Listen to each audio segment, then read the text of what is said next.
అందరికీ నమస్కారం. శ్రీ వరదరాజ స్వామి వారి బ్రహ్మోత్సవాల్లో 6వ రోజు జరిగిన ముఖ్యమైన కార్యక్రమాలతో మరోసారి మీ ముందుకు వచ్చాను. ఈరోజు ఉదయం వసంతోత్సవం, అనంతరం సాయంత్రం జరిగిన రథోత్సవం భక్తుల మధ్య ఎంతో వైభవంగా జరిగాయి. ఈ వసంతోత్సవం అయితే చాలా సరదాగా సాగింది. మీరు ఈ వీడియో చూస్తేనే మీకు అర్థమవుతుంది. లేట్ ఎందుకు? పదండి ఈరోజు జరిగిన విశేషాలను చూద్దాం. వసంతోత్సవం అంటే స్వామివారి దివ్య కళ్యాణోత్సవము అనంతరము నిర్వహించే ఈ వసంతోత్సవానికి కూడా ప్రత్యేకమైన స్థానం ఉంది. కళ్యాణం జరిగిన ఆనందాన్ని భక్తులతో కలిసి పంచుకునే ఉత్సవంగా దీనిని భావిస్తారు. ఈ సందర్భంగా పసుపు కలిపిన నీళ్లు ఒకరిపై ఒకరు చల్లుకుంటూ నవ్వులు పంచుకుంటూ భక్తులు ఎంతో ఆనందంతో ఈ వసంతోత్సవంలో పాల్గొన్నారు.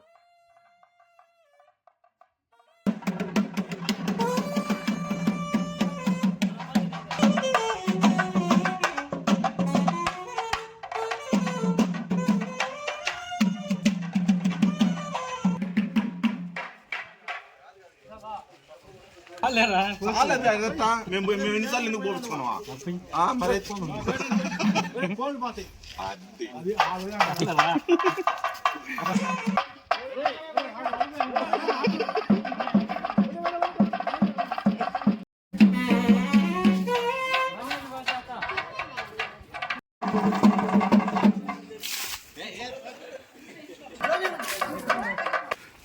படிச்சு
మంటిలో పోయి ఆడ పసుడు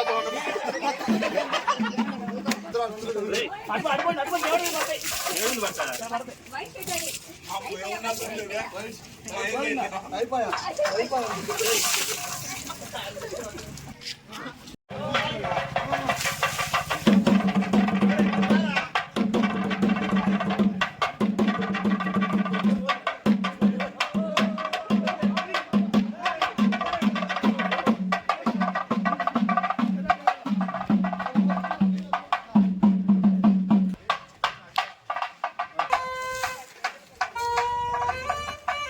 వసంతోత్సవం అనంతరం సాయంత్రం మనకి బ్రహ్మోత్సవాల్లో రథోత్సవానికి కూడా ఎంతో ప్రత్యేకమైన స్థానం ఉంది. అందంగా అలంకరించిన రథంపై శ్రీదేవి భూదేవి సమేత శ్రీ వరదరాజ స్వామి వారు గ్రామ వీధుల్లో ఊరేగింపుగా విచ్చేసి భక్తులకు దివ్య దర్శనం ఇచ్చారు. ఇలా శ్రీ వరదరాజ స్వామి వారి బ్రహ్మోత్సవాల్లో 6వ రోజు జరిగిన వసంతోత్సవం ఆనందోత్సాహాల మధ్య ఘనంగా జరిగింది. అనంతరం జరిగిన రథోత్సవం కూడా భక్తులకు ఆధ్యాత్మికత అనుభూతిని అందించింది. ఈ వీడియో మీకు నచ్చినట్లయితే లైక్ చేయండి, షేర్ చేయండి, ఇంకా మా ఛానల్ని సబ్స్క్రైబ్ చేసుకోండి.